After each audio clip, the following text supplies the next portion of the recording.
nosotros otra vez. Tuvimos un evento tecnológico que para nosotros no tiene precedente, porque les puedo decir que se cerraron, se cayó el sistema para nosotros, pero entendemos que la sala quedó abierta. Entonces, bueno, les damos las gracias a todos los que se permanecen. Creo que están completos, no se fue nadie. Qué gusto que estén todavía allí esperándonos. Si me mandan un mensajito para el chat, les agradezco para saber que nos están escuchando. Sería fantástico.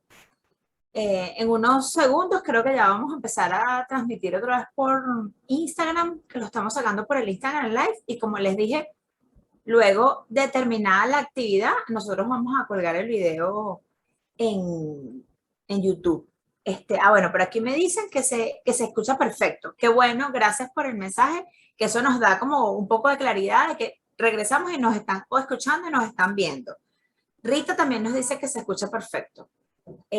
Bueno, entonces lo que vamos a hacer ahorita, María, es hacer un mini resumen de la introducción. De todas formas, si alguien no escuchó la primera parte, María Carolina lo que hizo fue darle un poco de forma y de contexto al tema que nos ocupa hoy, que como bien lo dijimos más temprano, es la responsabilidad de los accionistas según el decreto de ley orgánica del trabajo, los trabajadores y las trabajadoras.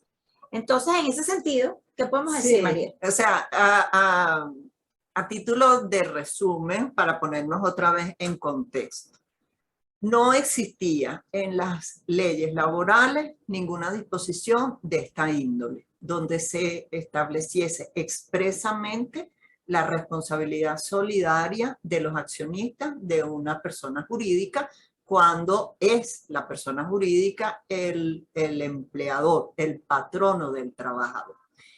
Habíamos señalado en esos minutos previos, antes del hackeo, sí, definitivamente, estábamos señalando que esa disposición nace por una realidad que se evidenciaba, ¿no? Desde el punto de vista de lo que estaba pasando en las relaciones laborales, era frecuente conseguir empresas que no inscribían a los trabajadores en el seguro social, tenían actividades con intenciones fraudulentas y cerraban empresas, no cumplían, no honraban sus obligaciones laborales. Entonces al tiempo tú veías que constituían otras nuevas empresas. Entonces esa realidad llevó al Ejecutivo Nacional a incluir una decisión de esa magnitud.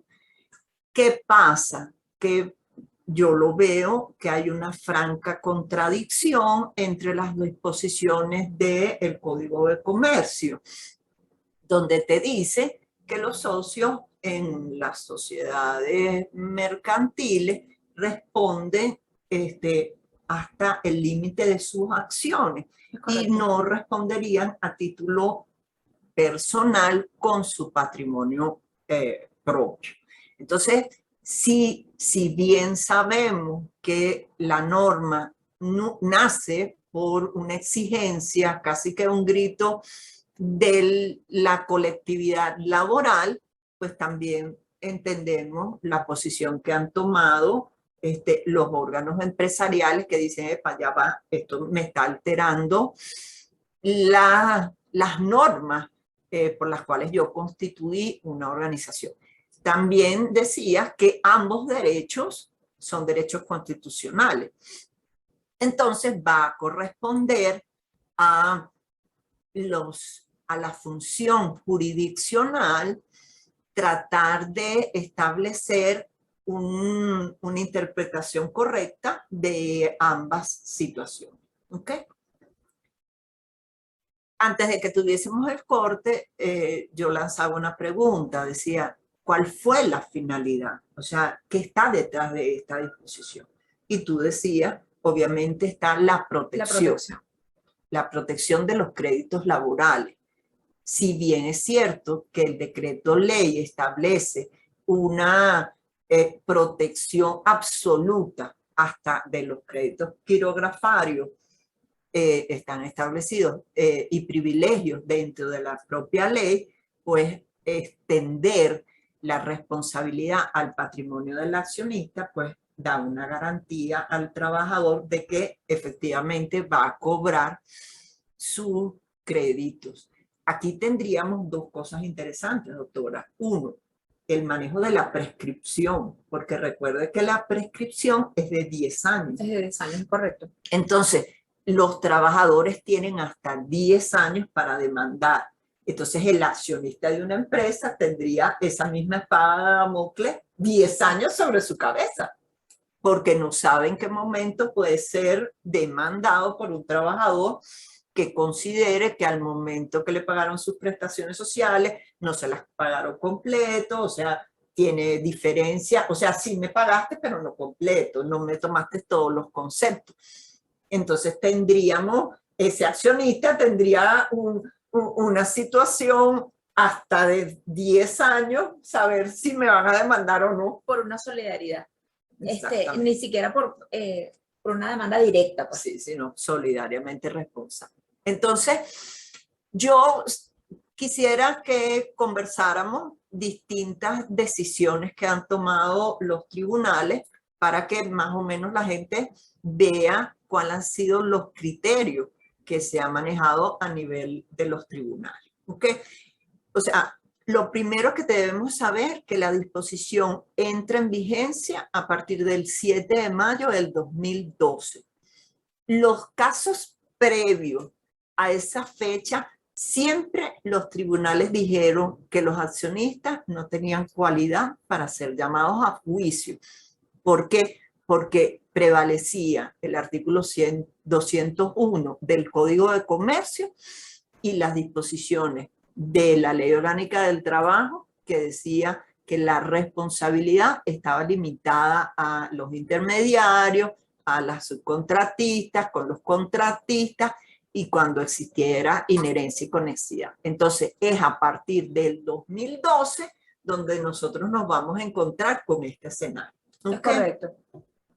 Fíjense, hay una sentencia que a mí me parece que debemos de tener muy presente, que es una sentencia no solamente por el órgano, que es la Sala Constitucional, que además tiene aplicación y tiene carácter obligatorio, o sea, sus decisiones son vinculantes con el resto de los tribunales.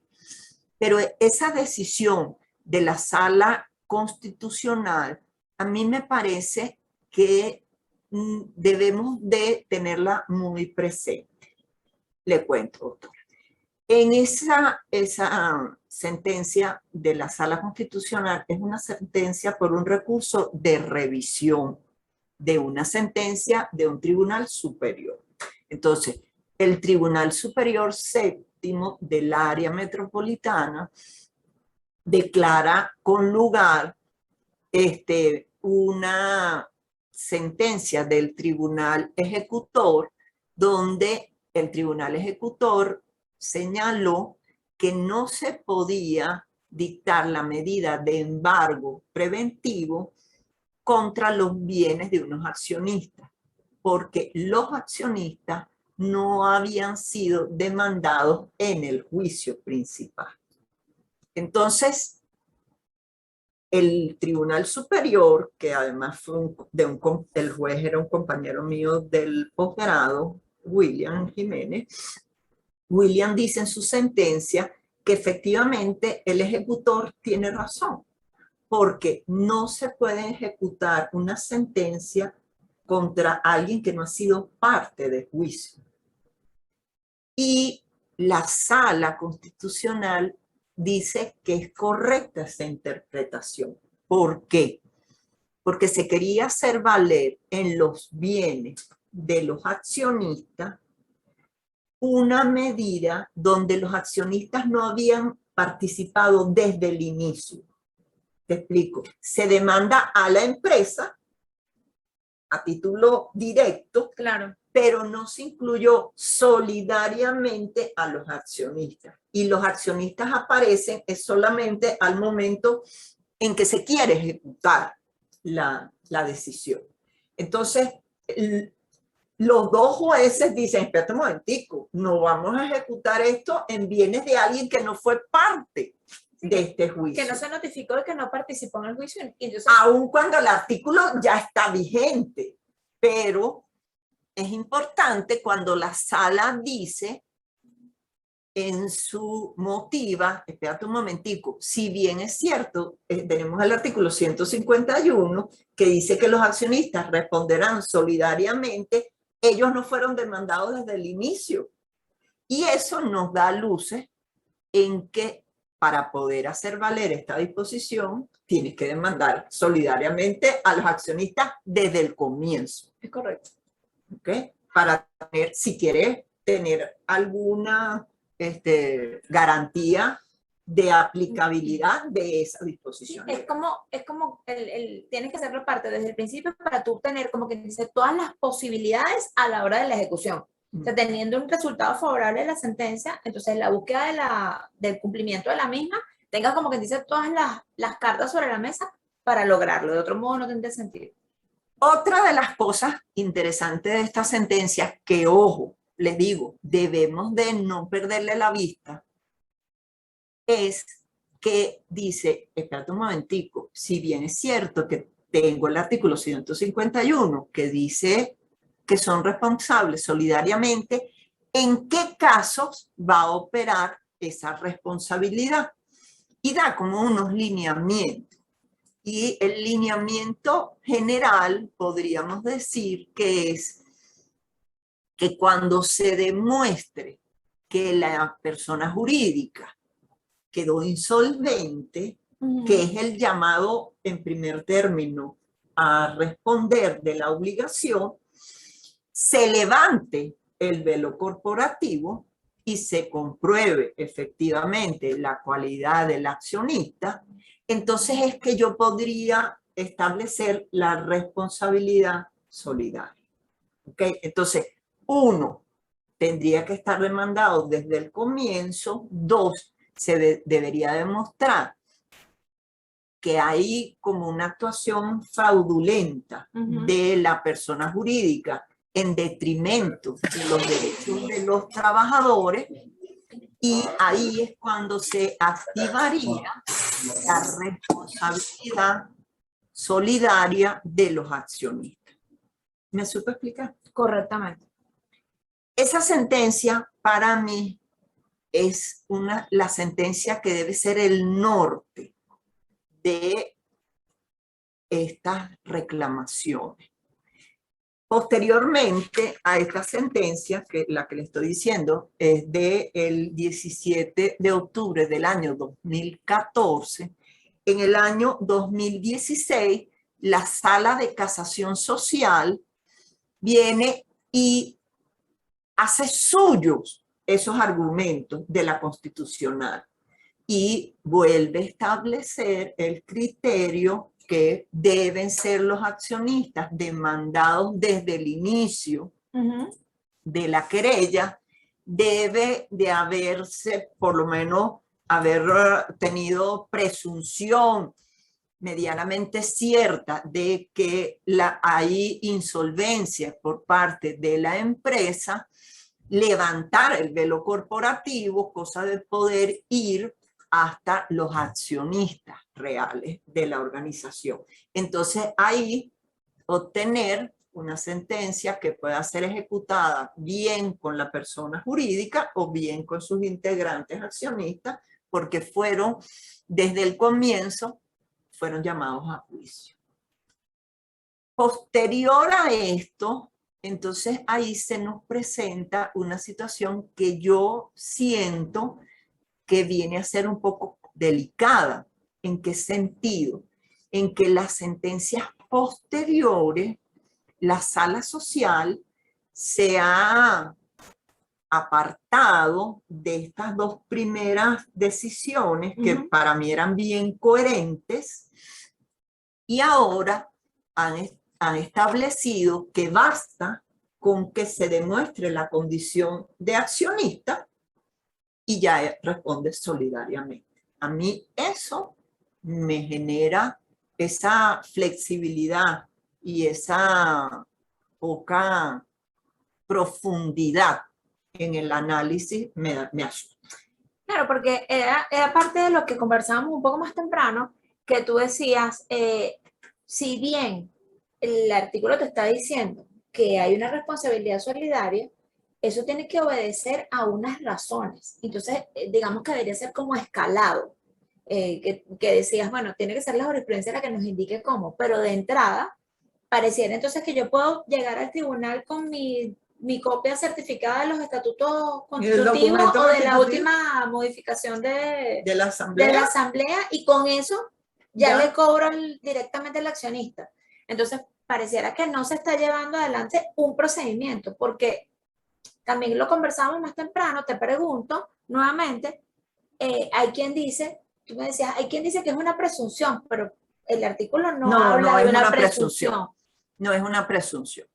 No sé si que podemos revisar un poquito las preguntas de los participantes, bueno, si hay alguna pregunta. Justamente estaba tomando nota aquí porque el señor Guido nos dejó aquí un par de interrogantes. Primero nos pedía que le diéramos la fecha nuevamente de la sentencia, el número de la sentencia. Tú lo dijiste ahorita, 17-10 del 2014. Sí, es una sentencia, señor Guido, de la Sala Constitucional de fecha 17 de octubre del año 2014, un recurso de revisión de sentencia del Tribunal Superior Séptimo del Área Metropolitana de Caracas. Es correcto. El mismo señor Guido nos hace un planteamiento, María C. Nos dice, ¿podría interpretarse que se trata de un litisconsorcio pasivo necesario? Sí, correctamente.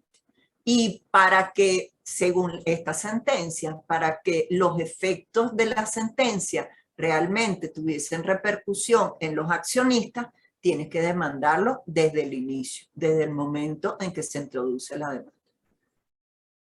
Bueno, entonces esas eran las dos dudas que tenemos planteadas aquí por los momentos. De todas formas, importante también para el señor Guido, gracias, que tome nota de la otra sentencia que sí es de la Sala Social, con fecha 5 de febrero del año 2016. Es una sentencia por recurso control de la legalidad, donde la Sala Social hace suyo el planteamiento de la constitucional que explicaba previamente. Entonces, esas dos sentencias, para mí, las tenemos que tener muy presentes, bien sea porque decidas demandar o bien sea como defensa de los abogados de las empresas, de decirle, espérate un momentico, si bien esta persona es solidaria, porque el artículo 151, hasta que no se intente un recurso de nulidad, está ahí, solamente responderá y entonces invocaremos los artículos de la Constitucional, que además los jueces deberían de conocerlo, pero ya sabemos lo que pasa. ¿Ok? Es correcto. ¿Qué ha pasado con las últimas sentencias? Y ahí es importante que hablemos de la última que yo conozco en esta materia, que es la de inversiones La Cita. La Cita es la Tasca, El el restaurante restaurante emblemático. de la Candelaria. Vaya la publicidad. En esa, un mesonero, él demanda, primero, él demanda no solamente la responsabilidad solidaria, sino él demanda a la tertulia también como parte, que son dos, es un grupo de empresas. Es un grupo de empresas, exactamente. Tanto La Cita como la tertulia, ambas restaurantes hiperconocidos en nuestro medio. Entonces, él en su demanda dice que en primer lugar, él entra como mesonero de las tertulias, después lo pasan a La Cita o al revés, pero están los dos restaurantes involucrados, y también demanda solidariamente a los accionistas. Su reclamación típica: bono nocturno, horas extraordinarias, trabajo en día feriado, porque sabemos que en el restaurante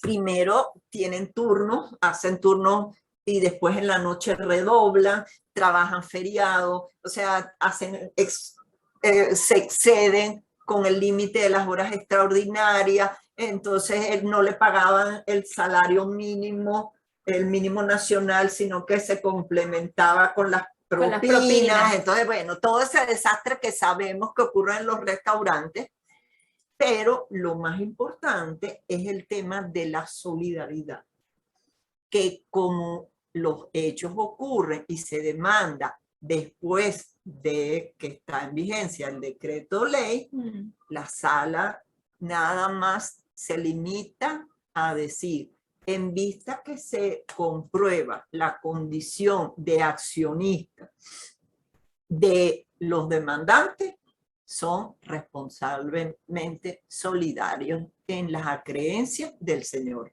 mesonero. Entonces, no hace un análisis de si es que el restaurante quedó insolvente, si hubo fraude o la intención, no, sino solamente dice: aquí está el documento constitutivo, ambos se ven que son accionistas, si hay responsabilidad solidaria. Entonces, eso pienso que podemos ver en el futuro muy inmediato como todas estas obligaciones, y yo estoy viendo un movimiento muy importante a nivel de los tribunales laborales. Hace un año usted iba a los tribunales y ahí no había ni gente ni funcionarios. No solamente por el tema de la pandemia. No, antes. Es que ya desde antes habían mermado muchísimo las causas laborales. Inclusive en el foro de los colegas laboralistas decían que se iban a meter a hacer otra cosa. Y yo les decía: quédense tranquilos, que esto va a cambiar. Obviamente hoy vemos que cambió.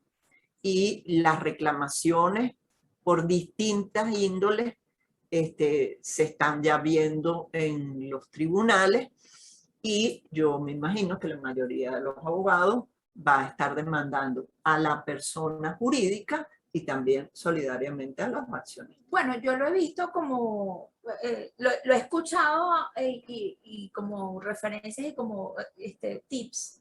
Dice: cuando demande a todo el mundo, demande a la empresa, demande al grupo de empresas y demande a los accionistas. Hágalo desde entrada, para que nadie se quede por fuera.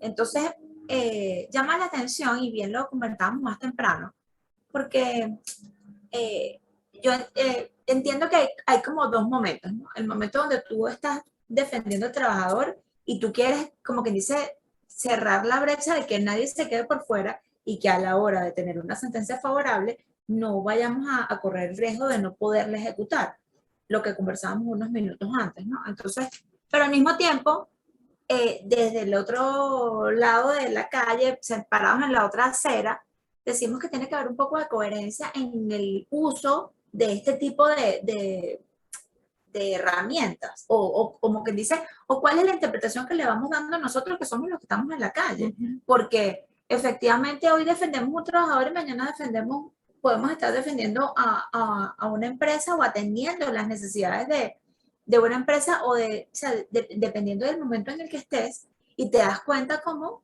entonces quizás una decisión de este tipo donde solamente la presentación de unos estatutos es suficiente para romper, como que dice, todo ese proceso y no hay ni siquiera el proceso del levantamiento del velo, del estudio de qué es lo que está pasando allí, porque quizás si hablamos de la cita, recientemente sabemos que es un restaurante que nunca ha dejado de estar. Claro, yo dudo que no sea solvente. Que no sea solvente. Pues, es muy complicado. O sea, y estamos haciendo un comentario casi que desde como usuario, pero la realidad es que está allí. Entonces, si tú estás allí, estás de pie, estás trabajando, tienes un grupo de colaboradores funcionando, pues entonces eso habla de tu actividad económica. Claro. Entonces, no es lo mismo que de repente alguien que cerró las puertas, liquidó a todo el mundo y mandó a todo el mundo para su casa. Entonces hubo alguien que no le pagaron completo y ya no tiene dónde ir a reclamar. Es un escenario totalmente distinto. Sí, no, y además, doctora, lo que le digo, o sea, estar 10 años con esa preocupación de que si me van a, o sea, esto podría llevar a los empleadores, a los empresarios a decir, ah, bueno, sí, yo voy a constituir una empresa donde los accionistas son otras empresas y a su vez otras empresas para que mi patrimonio nunca me lo toquen. ¿Sabes? O sea, que pueda poner paranoica a la gente. Bueno, y es lo que siempre conversamos. Entonces empezamos a generar unos medios alternativos de solución de esta situación que no tienen coherencia y que no son congruentes con el momento que vivimos, porque entonces empieza la gente a crearse unas ficciones gigantescas para dilatar que te lleguen al accionista. Entonces aquí definitivamente es como un grito desesperado que la jurisprudencia diga, ya va un momento, esto debería ser. ser. Y es responsabilidad de los jueces. O sea, si tú quieres, un país se mueve ¿por qué? Un país se mueve por las empresas, porque las empresas son las que generan trabajo, claro. Las pymes son las que, si te pones a analizar, lo que pasa es que aquí no hay números ni estadísticas ni nada, pero si uno se pone aquí a analizar cuáles son las empresas que generan empleo, oye, cada vez son la microempresa la que está generando más empleo. Entonces vas a someter a los accionistas de esas empresas a este estrés de que si el día de mañana, bueno, mi recomendación como siempre, pague lo correcto. O sea, no, evite buscarse litigios. ¿Por qué la gente acude a los litigios? Porque siente que sus derechos no fueron reconocidos, no se les pagó correcto. Entonces, mi primera recomendación, pague lo correcto, pague lo justo. Siéntense, la mayoría de las veces, y esto va para todo el mundo, se liquida el personal y no se le explica su liquidación. Yo me tengo que sentar con el trabajador y decirle, mire señora, usted el tiempo de relación es esta, usted le estoy aplicando la retroactividad con el último salario y que la gente quede satisfecha en la explicación de su liquidación. Ahí allanas cualquier demanda.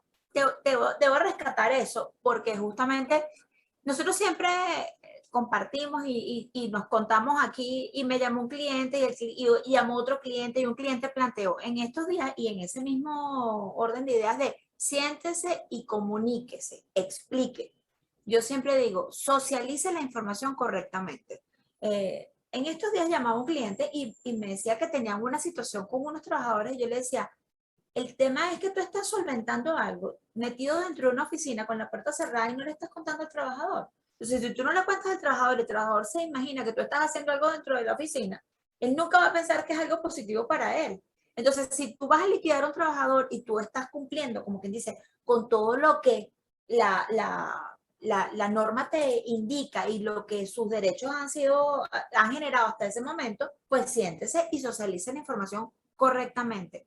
Estoy segura, nosotros siempre hablamos de eso, de la asesoría preventiva. De hecho, esa es nuestra labor.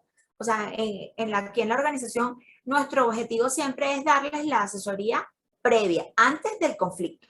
Entonces, hoy estamos hablando de cómo se está resolviendo un tipo de conflicto, pero ciertamente, y es lo que dice María, si nosotros atajamos esto antes de que se genere el conflicto, va a ser mucho más sencillo y va a ser menos costoso.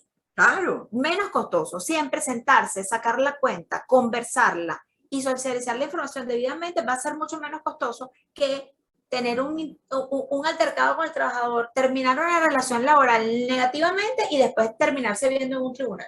No, definitivamente. Entonces, para todos, la norma está ahí. Definitivamente, hasta que no se intente un recurso de nulidad, el artículo 151 señala que los accionistas son solidariamente responsables. ¿Cuál es nuestro deber? Insistir en que se activará esa responsabilidad utilizando los argumentos de la Sala Constitucional. Uno, cuando sean demandados desde el inicio, porque no me vas a aplicar o me vas a ejecutar una sentencia cuando ni siquiera participé en el juicio. Después, una vez que se compruebe efectivamente que la persona jurídica, que es el primero obligado, no actuó correctamente. Entonces, para así, una vez que se levanta el velo corporativo, entonces poder hacer solidariamente responsable a los accionistas. ¿Ok? ¿Alguna otra pregunta o algún otro comentario? Bueno, por aquí tengo unas preguntitas más, digamos que un poco más puntuales. A ver, ¿qué pasaría si uno de los accionistas de la persona jurídica, es decir, en este caso de la empresa que está siendo demandada, fallece? Bien interesante. O sea, voy a demandar a la persona jurídica, demando a los accionistas, efectivamente, y falleció uno de los accionistas. Después déjame decirte que eso pasa en el caso de Inversiones La Cita. ¿Sí? El mesonero, sí, el mesonero demandó tanto a Inversiones La Cita como La Tertulia, porque dice que es un grupo de empresas, demanda a los socios y uno de los señores, efectivamente, lamentándolo mucho, muere durante el juicio. Entonces, ¿ahí qué pasaría? Hay que notificar a los herederos del fallecido, del accionista.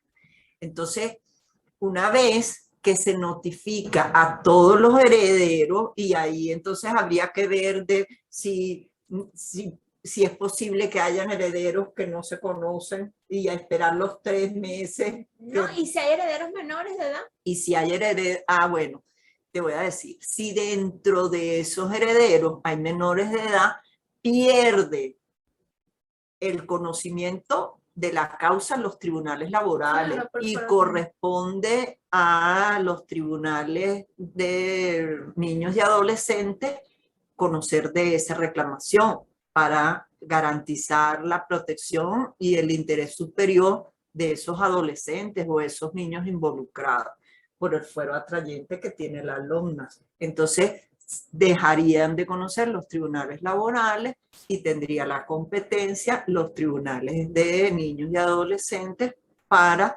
salvaguardar los derechos y el interés superior de esos niños y adolescentes. ¿Okay? Otra sentencia también que es interesante es una sentencia en la cual se demanda a la persona jurídica y los accionistas dicen que no acudieron al juicio porque no fueron notificados los accionistas de esa reclamación. Ese argumento también es interesante porque la sala social dice y se fundamenta en las normas del Código de Comercio y dice que la asamblea es un órgano y si lo ves por la teoría de la organicidad, los accionistas estaban en conocimiento de que la empresa estaba siendo demandada. O sea, no es válido el argumento que me digas que no fui notificado específicamente, porque la sala se va por el tema del órgano. Entonces dice, si la empresa está representada por el órgano de la administración y la empresa estaba en conocimiento de la demanda y tú integras este órgano, automáticamente quedaste citado, notificado de la demanda. Y dice, en virtud de que era accionista, quedó por la teoría del órgano, quedó plenamente notificado. Entonces, en resumidas cuentas, los invito a que revisemos esta materia porque esto, se acordarán de mí, esto va a generar mucha tela que cortar. Definitivamente. Bueno, seguimos aquí atentos al chat, todavía tenemos unos minutos, no sé si hay alguna otra pregunta, si les interesa comentar algo, si tienen algún aporte, si han tenido alguna experiencia en el área, pues definitivamente siempre cuando tenemos la oportunidad de compartir, hoy no los hemos invitado directamente a abrir los micrófonos porque tenemos a muchos participantes, más sin embargo, estamos aquí al pendiente. Si alguien levanta la mano, con mucho gusto. Para los que le interesa, los datos de la sentencia de inversiones La Cita, les digo, Tribunal Supremo de Justicia, Sala de Casación Social, de fecha 13 de diciembre del 2019. Entonces, la sala fue muy, la verdad es que no profundizó para nada y estableció pues que las personas naturales en su carácter de patrono o patrona y los accionistas son solidariamente responsables de las obligaciones derivadas de la relación laboral, solo a los efectos de facilitar el cumplimiento de dichas obligaciones. ¿Ok? La otra sentencia, que también me parece interesante, donde se hablaba lo que les comentaba del el órgano, es la sentencia de fecha 22 de julio del año 2016, Grupo Alto Centro. ¿Ok?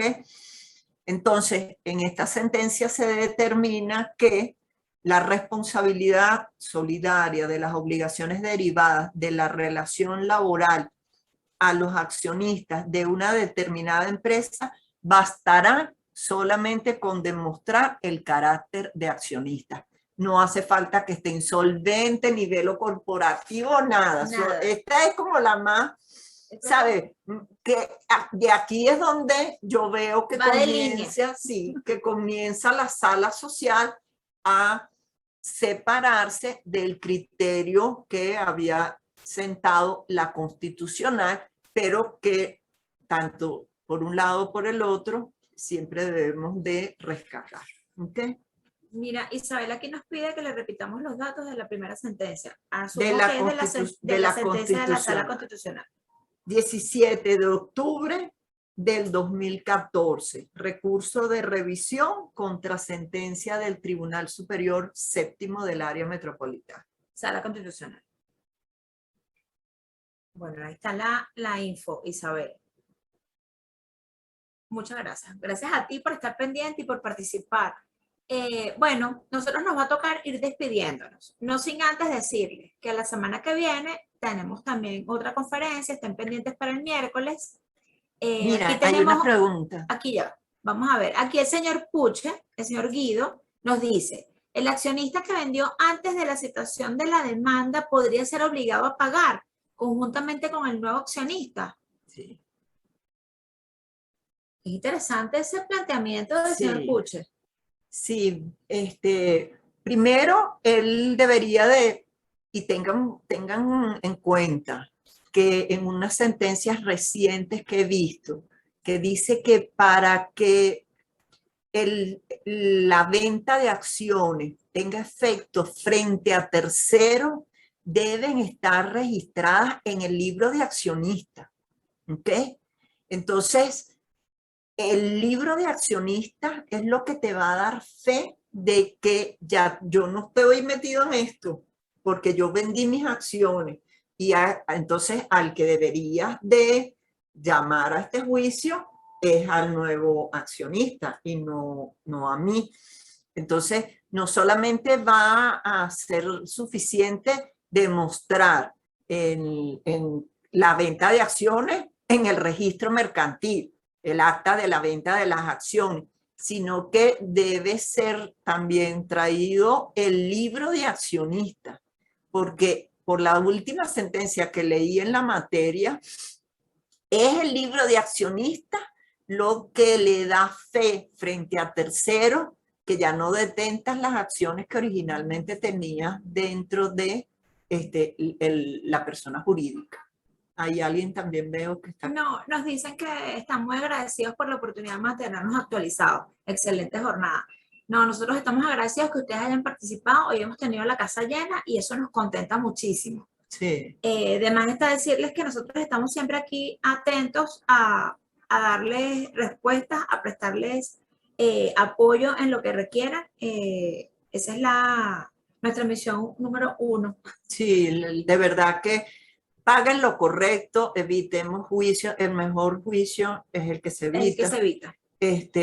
No, y ojo, de verdad que entre las cosas que me dan temor es la prescripción de 10 años. O sea, vivir con esta angustia 10 años no debe ser fácil. No es simple, no es simple. Bueno, estén al pendiente, la semana que viene tenemos jornada otra vez el día miércoles en este mismo canal. Nos vemos por Zoom y nos vemos por Instagram. Bueno, nada, los invitamos a que después nosotros vamos a hacer nuestra respectiva edición. Vamos a tratar de controlar el video con toda la falla que tuvimos para ponérselos en YouTube. De todas formas, ya en la segunda parte hicimos un resumen de lo que habíamos hablado en la primera. Si alguien tiene dudas, no se dijo, en la primera parte no se dijo nada que no se haya repetido en la segunda. Sí. Básicamente eso. Bueno, nada, nos despedimos, les deseamos a todos un feliz día. Muchísimas gracias. Gracias, de verdad que muchísimas gracias por acompañarnos en estas actividades y hasta otra oportunidad. Así, gracias a ti, María, también por venir. Por favor. Que tengan un feliz día, hasta luego.